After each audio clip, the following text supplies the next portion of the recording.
Alright guys, here's a video that you may not have thought you ever needed, and maybe you never will. But let's do a video about the departure plan checklist. It's on the checklist, and some of you guys are probably like, what in the world is that for? Well, we're sitting at the gate here. Actually, we're just off the gate here. They pushed us back, and after pushback, the crew has left us. We've got the engine started, and with our push clearance, ground said, you can expect runway 22 left. Well, shoot. We're all set up for 3-1 center. So now what are we going to do? Well, you have to set up your new departure. So let's set up for 22 left. That's going to be a 228. Fortunately, this is fairly simple. It's also still straight out, 228 for our engine failure procedure. So unfortunately, the great majority of this is going to take place in the FMC, redoing our briefings, reprogramming the box, and reviewing the departure again to make sure that everything that we've got set up is appropriate for the runway 22 left. So we're going to come into here, departures, arrivals. We're still set up here to go to Grand Rapids. We're going to go into departure, arrival, and now Midway 6 is still our current departure. This time instead we're going to take 22 left. Of course, takeoff speeds are deleted because we changed the runway. So let's double check the route here now.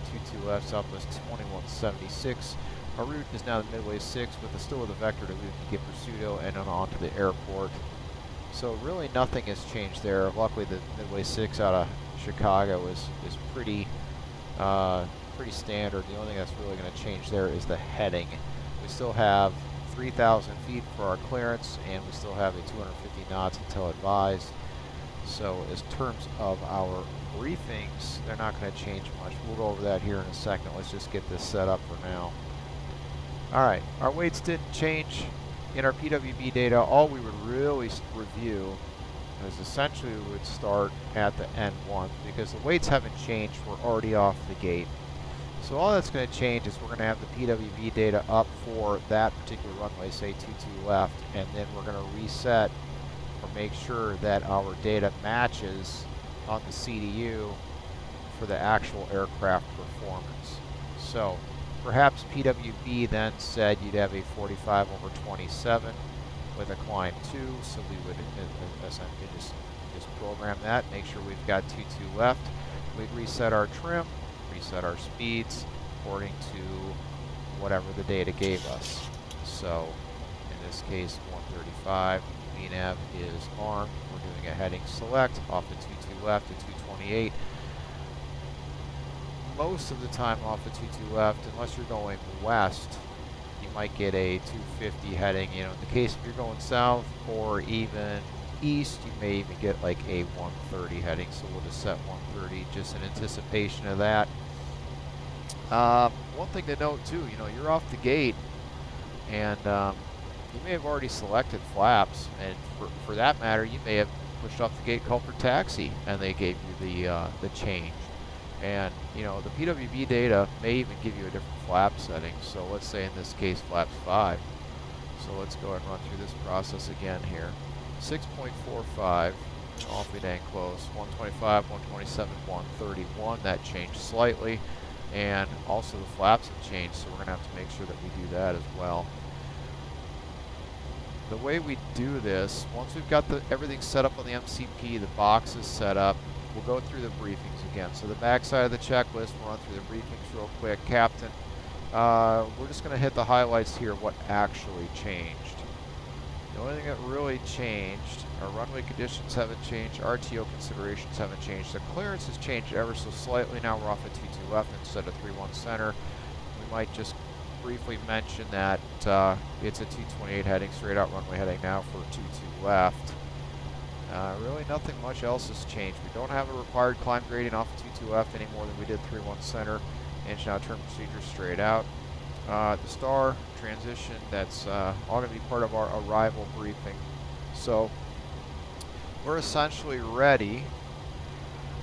At some point someone's going to see that we've got a flaps 5 departure here now, and it's going to command flaps 5. And so then we kind of take it from the top in the sense of, we'll say flaps 5, control check, and we'll do that all over again. before taxi checklist, just to make sure that we haven't missed any items. And so we'll do a before taxi checklist again. Electrical generators on, probe heat is auto, anti-ice off, flight controls free, flaps in this case, flaps are 5.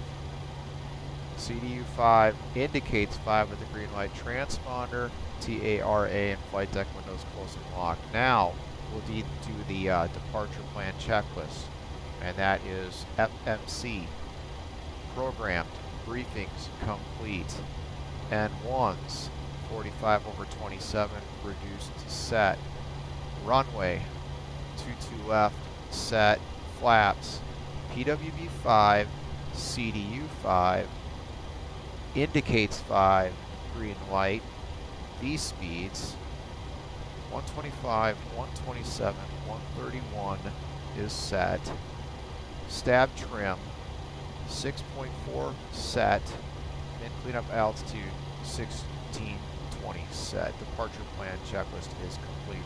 Now when you taxi out and you take it out to the runway, the captain does his throttle burst, arms the auto throttles, dings the flight attendants, and says fuel's verified before takeoff. Checklist complete. Of course, in that checklist, when you say departure plan, the response will be complete instead of not required. So the departure plan checklist is just used anytime you make a runway change. You've got to essentially rerun the numbers in PWB, reprogram the box, rebrief your departure. Might have to change flap setting, might have to change a V2 bug setting. So a little bit of work involved anytime you have a runway change. Hope that helps.